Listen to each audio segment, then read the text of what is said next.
Hello tout le monde, j'espère que vous allez bien, bienvenue dans cette nouvelle vidéo. Aujourd'hui on se retrouve pour ma routine maquillage, c'est vraiment le maquillage que je fais tous les jours. Tous les liens des produits que je vais utiliser dans cette vidéo seront mis en barre d'infos avec tous les détails. Si vous n'êtes pas encore abonné à ma chaîne, je vous invite à le faire, à me rejoindre sur les réseaux sociaux. Avant de commencer cette vidéo, sachez qu'elle est sponsorisée par TikTok. Si vous ne savez pas ce que c'est, et ça m'étonnerait, c'est une appli sociale en fait qui vous permet de faire des vidéos courtes et divertissantes. Moi c'est vraiment une application où je me perds. Genre tu te dis oh je vais en regarder quelques-uns et au final tu regardes 50 et tu passes ta vie dessus. Dedans vous avez un flux ininterrompu de vidéos qui sont proposées pour vous en fonction de ce que vous aimez. Pour l'utiliser c'est très simple, il vous suffit de télécharger l'application donc sur iOS, sur Android, elle est disponible partout. Vous vous inscrivez en 2 minutes et ensuite il vous suffit de scroller et de regarder un petit peu tout ce qui vous est proposé. Je vous mets mon pseudo à l'écran, pour l'instant j'en ai fait quelques-uns, je vais vous mettre un exemple de vidéo. Donc voilà, n'hésitez pas à me rejoindre sur TikTok du coup et mettez-moi vos pseudos en barre d'infos, comme ça j'irai voir un petit peu tout ça. Et puis comme ça on pourra tous aller voir les profils de chacun et je vous laisse avec la suite. Bon, ça fait vraiment une tête bizarre avec mes cheveux tout tirés comme ça en arrière, mais au moins je suis tranquille. Donc déjà la première chose que je fais à chaque fois c'est d'hydrater ma peau. Je trouve que c'est beaucoup plus agréable d'appliquer du maquillage sur une peau hydratée et puis c'est très important d'hydrater sa peau. Donc je mets cette crème de chez Lancôme, c'est la crème Rénergie Multi-Lift Ultra. Je vous l'avais déjà dit mais en fait j'applique celle-là parce qu'elle pénètre très facilement et très rapidement dans la peau. Du coup ça fait pas un effet gras et c'est beaucoup mieux. Donc j'en applique sur tout le visage ainsi qu'un peu dans le cou. Et j'hydrate également mes lèvres. Donc là je vais mettre un produit de chez Lanolips. Comme d'habitude je vous mettrai tous les liens en barre d'infos. Ensuite je vais venir appliquer une base, donc c'est celle de chez Lancôme, c'est la Prep and Matte. Il fait trop chaud, donc j'en applique pas beaucoup. C'est une base matifiante fraîcheur qui hydrate la peau, qui fait tenir le maquillage toute la journée. Encore une fois elle s'applique très facilement, la peau l'absorbe rapidement aussi. Et on peut passer au maquillage. Donc première chose que j'applique c'est le fond de teint de chez Dior. C'est le Dior Backstage en teinte 2W. J'en mets un petit peu sur mon Beauty Blender. Ensuite, je vais venir répartir la matière un petit peu partout sur le visage et je vais venir estomper. J'aime vraiment beaucoup ce fond de teint là. De base, je n'aime pas du tout ça. J'aime pas l'effet que ça laisse sur la peau. J'ai l'impression de porter un masque toute la journée. Mais avec celui-là, c'est pas du tout le cas. J'ai vraiment l'impression que ça a la même texture qu'une bébé crème. On le sent pas sur la peau. Ça couvre moyennement et c'est ce que je cherche. Il est vraiment très fin. Il a pas forcément besoin d'être poudré en plus de ça, donc ça je trouve que c'est top. Ensuite on va passer à l'anti-cerne, donc je mets le Dior Skin Correct, pareil en teinte 2W. Celui-ci c'est un correcteur crème 24 heures, c'est un soin hydratant haute couvrance. J'en applique au niveau des cernes et sur l'arête de mon nez pour permettre d'illuminer un petit peu plus. Et encore une fois je vais venir estomper au Beauty Blender.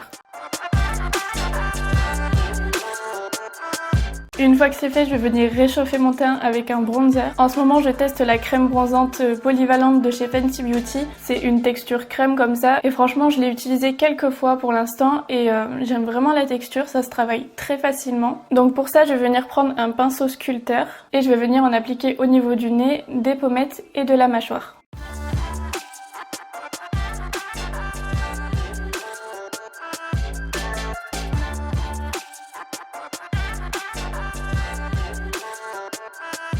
Et j'estompe au Beauty Blender. Pour le nez, je me sers de la pointe fine.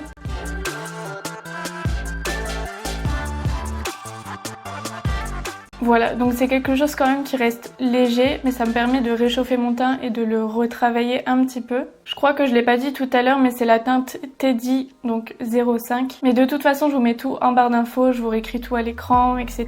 Je vais venir appliquer de la poudre de chez Laura Mercier. Donc c'est la poudre libre fixante transparente. Donc ça, je vais surtout l'appliquer sur les zones où j'ai mis l'anti-cerne et sur les zones où j'ai envie d'illuminer un petit peu plus. Pour ça, je prends un pinceau à fond de teint et je vais venir en appliquer sous les yeux et sur la zone T où j'ai envie quand même de matifier un peu plus. Et je la laisse en fait en dessous des yeux le temps de faire tout ce qui est fard à paupières, etc.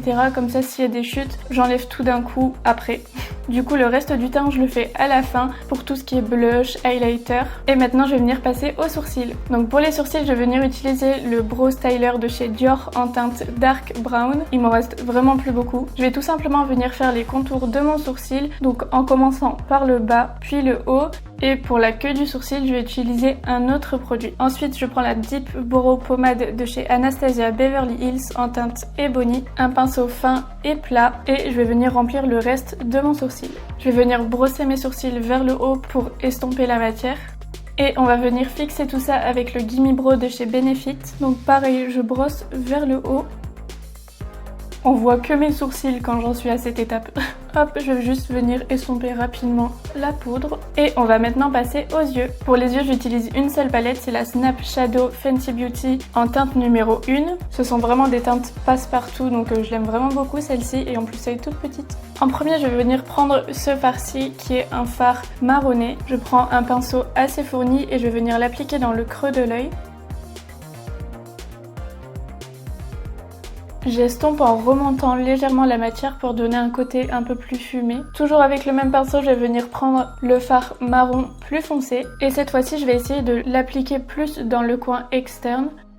Cette fois-ci, je vais venir avec un autre pinceau pour estomper et mélanger un peu plus les matières. Une fois que j'en suis là, pour illuminer un petit peu plus, je vais venir prendre ce fard qui est irisé. C'est un petit peu un rose gold. La lumière est totalement différente, le soleil vient de nous quitter.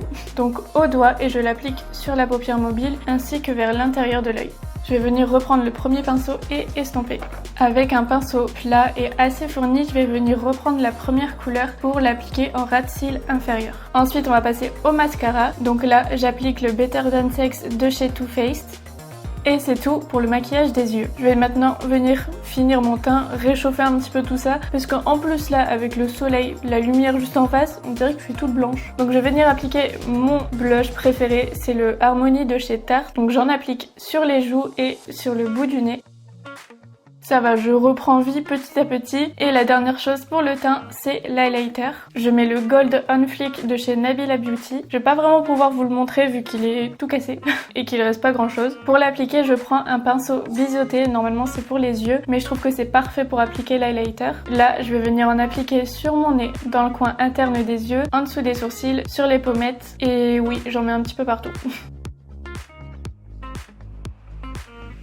Et on passe à la dernière chose qui est le rouge à lèvres. Donc là, j'ai enlevé le baume à lèvres et je vais venir appliquer mon petit duo préféré pour les lèvres. Donc c'est de chez Charlotte Tilbury en teinte Pillow Talk. Et là, j'ai le crayon Pillow Talk Intense. Avant, je prenais le numéro 1. Ça, c'est le numéro 3. Le numéro 1, en fait, je trouvais qu'il était trop rose par rapport au rouge à lèvres. Et au final, il n'avait pas un grand effet sur mes lèvres en tout cas. Celui-ci est vraiment foncé, il est marron. Donc j'en applique peu et ensuite j'estompe bien avant d'appliquer le rouge à lèvres. Donc là, je vais pas venir dépasser ou autre, je suis vraiment la ligne naturelle de mes lèvres. Voilà. Et je vais venir estomper en fait avec un pinceau tout fin et on applique le petit rouge à lèvres. Donc voilà pour le look final. On dirait que c'est long comme ça parce qu'il y a plein d'étapes etc. Mais en vrai je mets entre 10 et 20 minutes, ça dépend si je me dépêche ou pas. Juste la dernière étape c'est que je viens fixer le maquillage avec une brume de chez Urban Decay. Donc voilà, j'espère que cette vidéo vous a plu depuis le temps que vous me demandez de vous montrer ma routine maquillage. Ça fait un petit peu chargé pour tous les jours, mais j'avoue que moi, quand je me maquille, c'est parce que je filme ou que je fais des photos. Et puis c'est mon petit moment à moi, donc j'aime bien me maquiller. Donc voilà, si cette vidéo vous a plu, n'hésitez pas à mettre un petit pouce bleu, un commentaire. Laissez-moi votre avis et dites-moi quels sont vos produits chouchous, ceux que vous utilisez tous les jours. Comme ça, j'irai voir un petit peu pour la prochaine fois. Merci d'avoir regardé cette vidéo, je vous fais de très gros bisous et je vous dis à bientôt pour une prochaine.